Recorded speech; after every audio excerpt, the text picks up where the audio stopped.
পরিস্থিতি মানুষকে বদলে দেয়, কখনো শক্ত করে তোলে, আবার কখনো নিঃশেষ করে দেয়। আসসালামু আলাইকুম আমার প্রিয় ভাই বোনেরা, সবাই কেমন আছেন? আশা করি সবাই আল্লাহর রহমতে অনেক ভালো আছেন। দেশ ও দেশের বাইরে যে যেখান থেকে আমার এই ভিডিওটি দেখছেন তাদেরকে অসংখ্য ধন্যবাদ। আমি জিদনি ইসলাম হাসি বরিশাল থেকে বলছি। আপনাদের মাঝে আবারও চলে আসলাম নতুন আর একটি ভিডিও নিয়ে।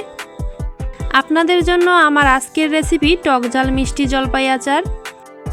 এই আচার খেতে এতটাই সুস্বাদু হয় যে চুলা থেকে নামানোর সাথে সাথেই শেষ হয়ে যায়, তাই একটু বেশি করেই আচারটা বানিয়ে নেবেন।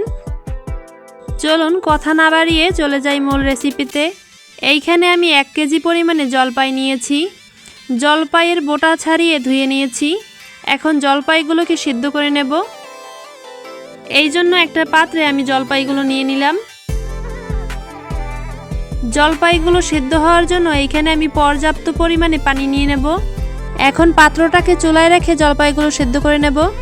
জলপাইগুলো সিদ্ধ হওয়ার জন্য এইখানে কোনো লবণ ব্যবহার করতে হবে না। ফিরে আসলাম 10 মিনিট পর। জলপাইগুলো খুব ভালোভাবে সিদ্ধ হয়ে গেছে। এখন একটা ছেঁকনির সাহায্যে জলপাইগুলো তুলে নেব। জলপাইগুলো ফ্যানের নিচে রেখে ঠান্ডা করে নিয়েছি। এখন একটা কাঁটা চামচের সাহায্যে জলপাইগুলো আধা ভাঙা করে নেব। আপনারা চাইলে জলপাইটাকে হাত দিয়ে কষলে একদম মিহি করে নিতে পারেন, কিন্তু আমি একদম মিহি করব না। দেখতেই পাচ্ছেন কিভাবে আমি জলপাইগুলো ভেঙে নিয়েছি। আচারের জন্য এখন একটা মশলা রেডি করে রাখবো।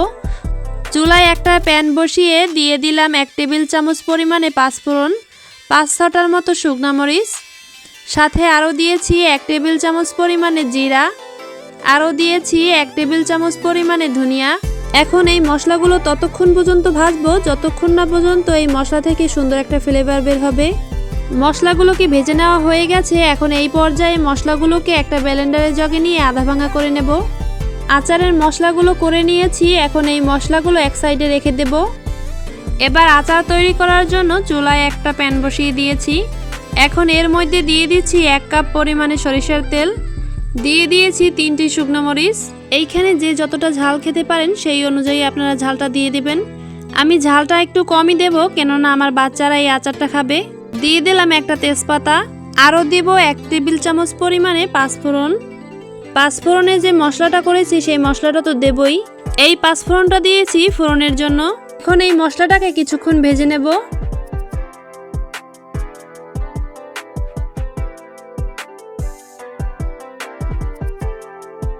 এখন দিয়ে দেব 1 টেবিল চামচ পরিমাণে আদা বাটা, 3টি রসুনের কোয়া ছোট ছোট পিস করে দিয়ে দিয়েছি।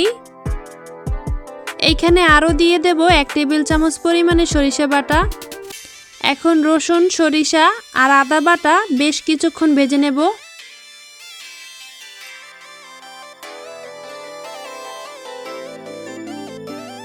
এগুলোকে ভেজে নেওয়া হয়ে গেলে পেস্ট করে রাখা জলপাইগুলো আমি দিয়ে দিচ্ছি। এখন নেড়েচেড়ে 3 থেকে 4 মিনিটের মতো ভেজে নেব।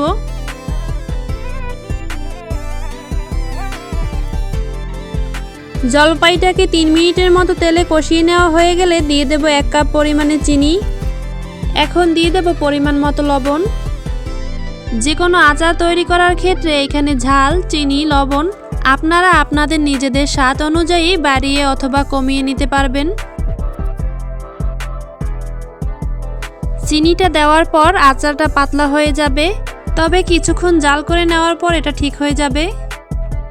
এখন চুলার আঁচটা মিডিয়ামে রেখে অনবরত নাড়াচাড়া করে আচারটাকে 20 মিনিটের মতো জাল করে নিতে হবে। ফিরে এলাম প্রায় 20 মিনিট পরে। এর মধ্যে আচারের পানিটা অনেকটাই শুকিয়ে গেছে, আচারটা বেশ অনেকটা ঘন হয়ে গেছে, আর তার সাথে কালারটাও চেঞ্জ হয়ে গেছে। এখন এই পর্যায়ে আগে থেকে ভেজে রাখা মশলা দিয়ে নেড়েচেড়ে মিশিয়ে নিচ্ছি।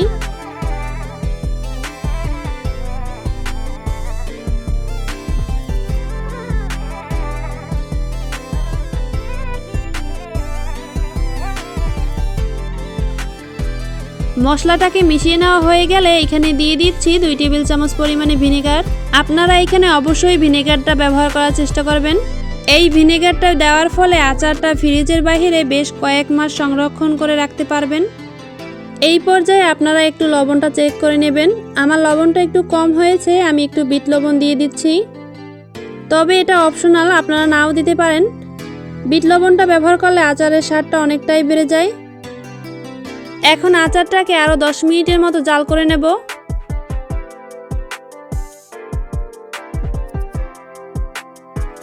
আরও 10 মিনিটের মতো আচারটাকে জাল করে নিলাম। এর মধ্যে জলপাই আচার কালারটা আরও সুন্দর হয়েছে। তার সাথে জলপাই আচারের পানিটা একদম শুকিয়ে তেলটা ছেড়ে দিয়েছে। আজকের লোভনীয় জলপাই আচার একদম কমপ্লিট। এখন চুলা থেকে প্যানটাকে নামিয়ে আচারটাকে ঠান্ডা করে নেব। জিভে জল চলে আনা দারুণ এই সুস্বাদু জলপাইয়ের আচারটা একবার খেলে বারবার খেতে মন চাইবে। জলপাই সিজন শুরু হয়ে গেছে, তাই এখনই তাড়াতাড়ি করে বেশি করে আচার তৈরি করে সংরক্ষণ করে রাখুন। আশা করি আজকের জলপাইয়ের রেসিপিটা আপনাদের কাছে ভালো লেগেছে। যদি ভালো লেগে থাকে তাহলে অবশ্যই একটা লাইক দিতে ভুলবেন না। আজকের মতো এইখানেই বিদায় নিচ্ছি। পরবর্তী ভিডিও দেখার জন্য আমন্ত্রণ রইল। আশা করি আপনাদের সাথে দেখা হবে পরবর্তী ভিডিওতে। ততক্ষণ পর্যন্ত সবাই ভালো থাকবেন, সুস্থ থাকবেন। আল্লাহ হাফেজ। আসসালামু আলাইকুম।